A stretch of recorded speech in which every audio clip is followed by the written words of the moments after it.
Bonjour, je suis heureuse de vous retrouver sur TV Land, votre web télévision locale. Au sommaire du journal de ce mardi 8 avril, Conseil municipal de Saint-Paul-les-Dax, fête de l'entreprise à Ondres, signature de la charte forestière par le pays à l'eau, Montessori, une école pas comme les autres, votre agenda et pour finir, un avant-goût de l'exposition photo de Mère et Marraine. Après le second tour des municipales où les électeurs ont choisi une liste, vient maintenant le moment pour le conseil municipal d'élire son maire. Dimanche matin, notre journaliste a assisté à cette élection à Saint-Paul-les-Dax. Pour ce premier conseil municipal de cette nouvelle mandature, de nombreux Saint-Paulois étaient présents pour assister à l'élection de leur maire. Une fois les 33 élus installés dans la salle du conseil, conformément à la loi, Catherine Delmont, maire sortant, a laissé sa place aux plus âgés des conseillers pour procéder au vote.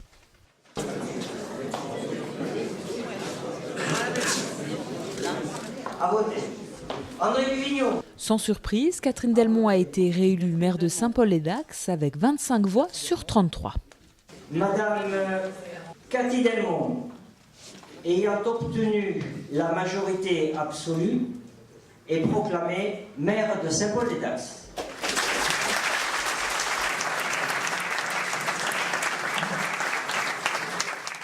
Une élection à la saveur particulière par rapport à celle de 2012, où elle avait été élue suite à la démission de Daniel Michel.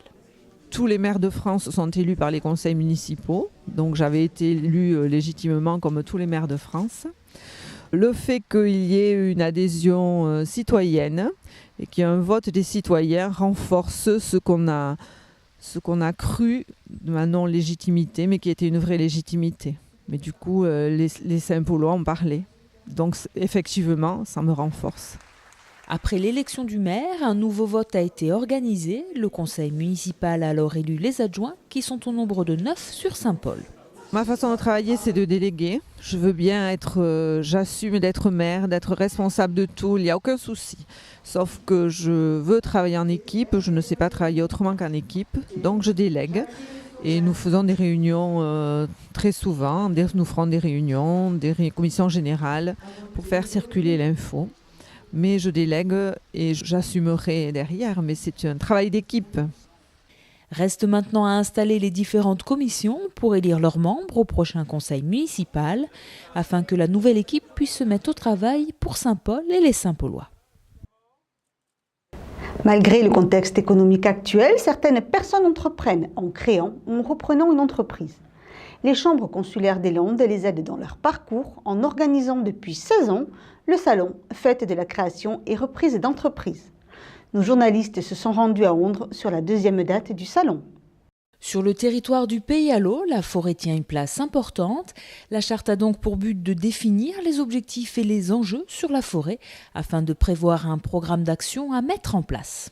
Donc la charte, elle est rédigée en partenariat. Alors il y a de la concertation, donc on a fait des réunions techniques avec des acteurs forestiers, des propriétaires forestiers, des acteurs environnementaux, des organismes, des élus. Et on fait également par ailleurs des réunions avec la population pour justement essayer de sélectionner, de prioriser, de voir s'il n'y a pas d'autres actions qui ressortent éventuellement ou d'autres axes que l'on n'aurait pas identifiés. Pour ce faire, le pays a fait appel à l'ONF qui a organisé cette réunion publique sous forme d'atelier où les participants devaient choisir parmi les photos proposées les axes à développer ou à éviter. Alors les axes forts en termes d'identité du territoire, on sent une identité très marquée, c'est-à-dire la forêt est présente sur le territoire puisque l'image qui fait consensus en termes d'identité, c'est le cordon dunaire associé à la forêt rétro-littorale, donc plébiscité par tous les groupes de travail. En termes d'activités à éviter sur le territoire, on a un consensus autour des engins motorisés en milieu naturel qui ressortent et comme action, on va dire, phare, on trouve l'émergence finalement de filières connexes à la sylviculture, c'est-à-dire la production de bois, que ce soit pour l'habitation ou pour le bois énergie. Et il y a cette volonté aussi de l'exploiter différemment, c'est-à-dire de pouvoir valoriser tous les produits qui ont fait la renommée du pain des Landes, hein, donc la résine, hein, comme activité du passé mais activité du futur, le GEMAGE ressort. Ces réunions ont été riches d'enseignements pour le pays qui a ainsi pu identifier les priorités et les attentes des participants. On a pas mal de choses sur la consommation, notamment sur tout ce qui est circuit court, l'utilisation du bois local, etc. On a aussi pas mal de choses sur la valorisation, notamment le développement de l'économie du tourisme en forêt, qui peuvent éventuellement être une opportunité pour le propriétaire forestier pour avoir un complément de revenus. Donc ça, c'est des exemples de choses qui ressortent de la charte forestière. On a une vingtaine d'actions qui ont été proposées jusqu'à maintenant, mais ensuite il va falloir trier, justement, sélectionner en fonction de l'axe prioritaire que l'on veut donner au développement local. Pour plus de renseignements au sujet de cette nouvelle charte forestière, rendez-vous sur le site internet du pays Adour Landes Océanes. Vous pourrez aussi y déposer vos propositions et vos remarques. Le pays Adour Landes Océanes, qui regroupe la communauté d'agglomération du Grand Dax, les communautés de communes du Seignan, du pays d'Orthe, de Pouillon et de Max, renouvelle sa charte forestière.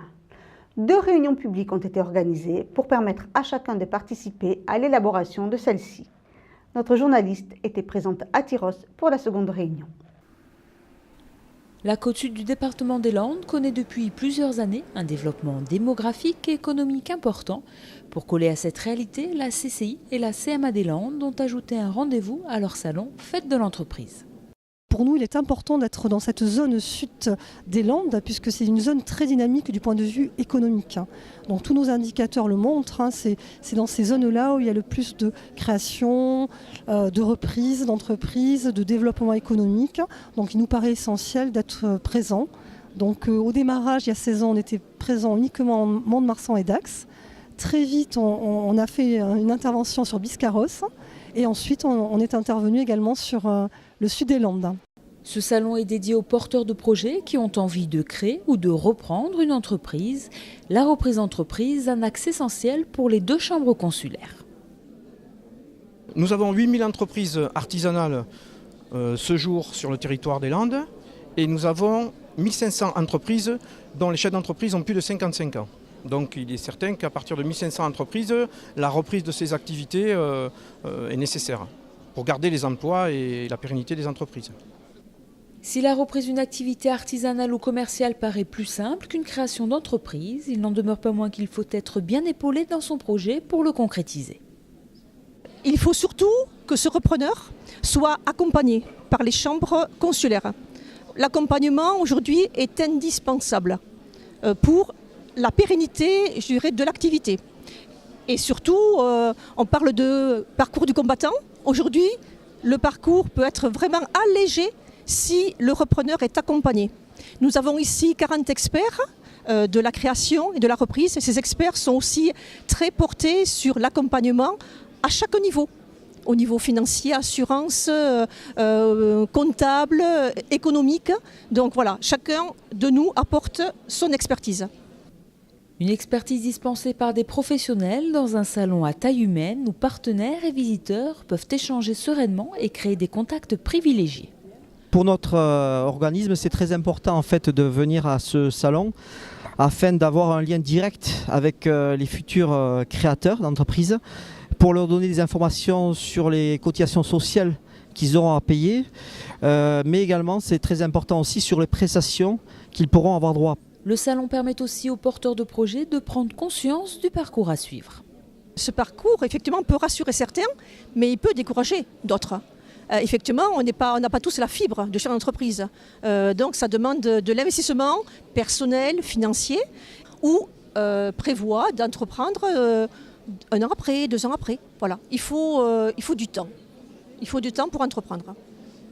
L'édition 2014 de Fête de la création et reprise d'entreprise s'est achevée à Mont-de-Marsan, mais les portes des chambres du commerce et d'industrie et des métiers de l'artisanat des Landes sont toujours ouvertes aux entrepreneurs et aux porteurs de projets.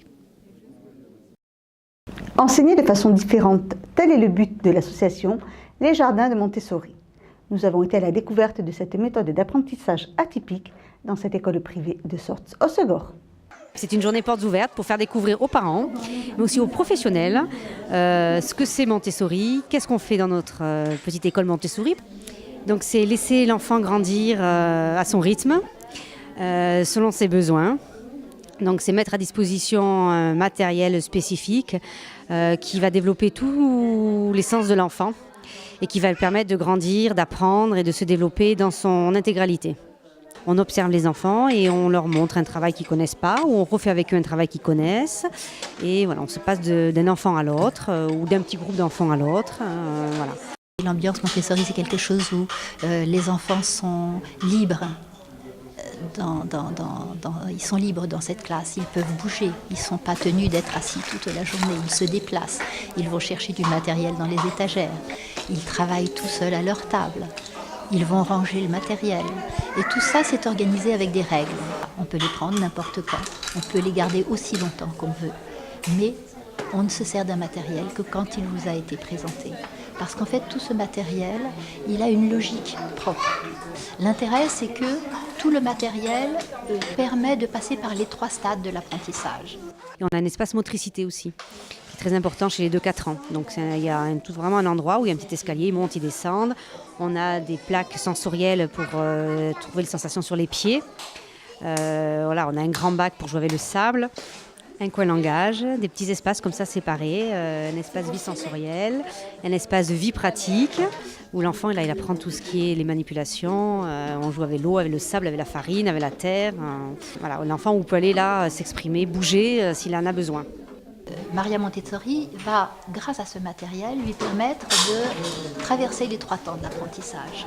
La découverte, ensuite l'appropriation et ensuite la conscience de savoir. On développe l'intelligence en fait. Et on se sert de tout pour développer l'intelligence. Elle dit qu'il traverse des périodes, qu'elle appelle des périodes sensibles, des périodes où il est sensible à un apprentissage en particulier. Donc un enfant qui est dans la période sensible de l'apprentissage de la lecture ou de l'écriture, il ne va avoir aucun mal pour apprendre à lire et à écrire. On ne va pas passer à côté de ça, on va s'en saisir justement. Donc on voit que l'enfant il en est à un tel niveau et qu'il maîtrise. On observe beaucoup, on dit « Ah, là, il est peut-être prêt pour aller au-dessus ». Quand je vois qu'il maîtrise parfaitement la tour rose, l'escalier ou les barres numériques qu'il faut ranger du plus grand au plus petit, et que ça, il le maîtrise parfaitement, je me dis « Tiens, il est peut-être prêt à rentrer dans la numération ». Donc à ce moment-là, je vais commencer à lui présenter le premier matériel de numération, qui sont les chiffres rugueux. Et si je vois qu'il accroche à ce que je présente, on avance. Si je vois qu'il n'est pas concentré, il n'y arrive pas, je vais attendre. Je vais le présenter un autre jour, 2 jours après, un autre moment dans la journée. Chacun est en train d'apprendre à son rythme en fonction de ce qu'il a besoin de comprendre. Au bout du compte, ils apprennent tous la même chose, sauf qu'ils apprennent chacun à leur rythme et chacun quand ils traversent la période sensible dans laquelle ils sont là maintenant. En tout, on a 23 enfants inscrits aujourd'hui. J'en ai 6 qui arrivent entre avril et mai. Donc pour l'instant, c'est 2-6 ans, mais on a un projet de primaire CP-CE1 ou à la rentrée 2014 ou à la rentrée 2015, puisqu'on a une forte demande qui arrive. On raménagera entièrement l'espace pour permettre aux grands de travailler tranquillement, mais aussi aux petits qui sont prêts de pouvoir entrer dans certains apprentissages des grands. Et de permettre aux grands aussi d'aider les petits dans leurs apprentissages. Et ça, toujours dans l'esprit Montessori. Les enfants apprennent à travailler tout seuls, ce qui les rend plus forts lorsqu'ils doivent retrouver les bancs des écoles classiques de l'éducation nationale, qui d'ailleurs s'intéressent de plus en plus à cette méthode d'apprentissage. Quelques brèves de sport avant l'agenda. Dernièrement, l'ouverture de la saison cyclotouriste a eu lieu à Peyrehorade, organisée par le club local, l'AS Pays d'Ort Cyclo. Ce sont 586 cyclotouristes qui se sont retrouvés pour un parcours dans le Pays d'Ort.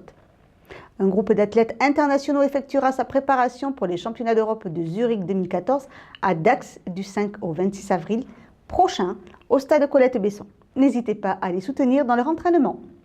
Vendredi soir, un mélange blues et hip-hop dans un style unique vous attend à partir de 20h30 à la Mamiselle par le groupe Scarecrow. Venez nombreux soutenir les crevettes et mini-poussins stade de Bury de Saint-Vincent-de-Tyrosse ce samedi 12 avril de 14 à 16h. Et à 18h30, rendez-vous au stade Maurice Boyeux de Dax où l'US Dax rencontrera le Loup de Lyon. À Souston ce week-end, n'oubliez pas, c'est la fête de la tulipe, l'exposition photo de Mère et Marraine ouvre les festivités par son vernissage vendredi soir à 18 h. En voici quelques clichés.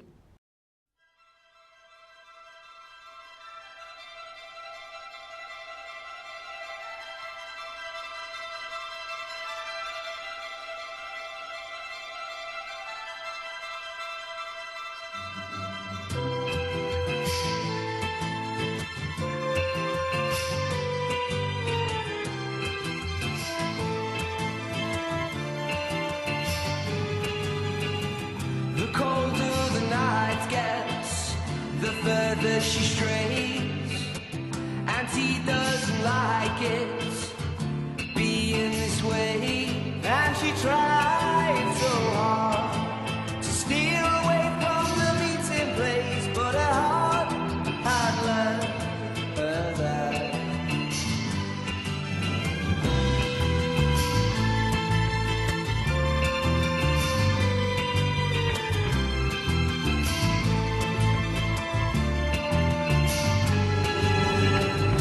Clings to his consciousness wherever he lays.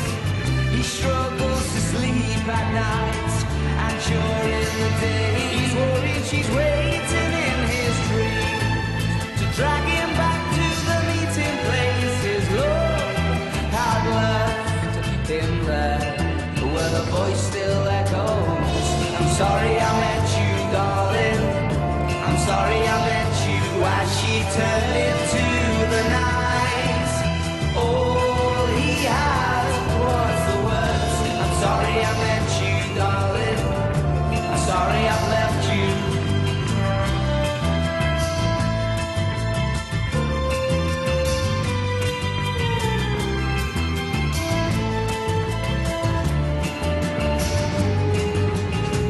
For weeks they strolled around, playing the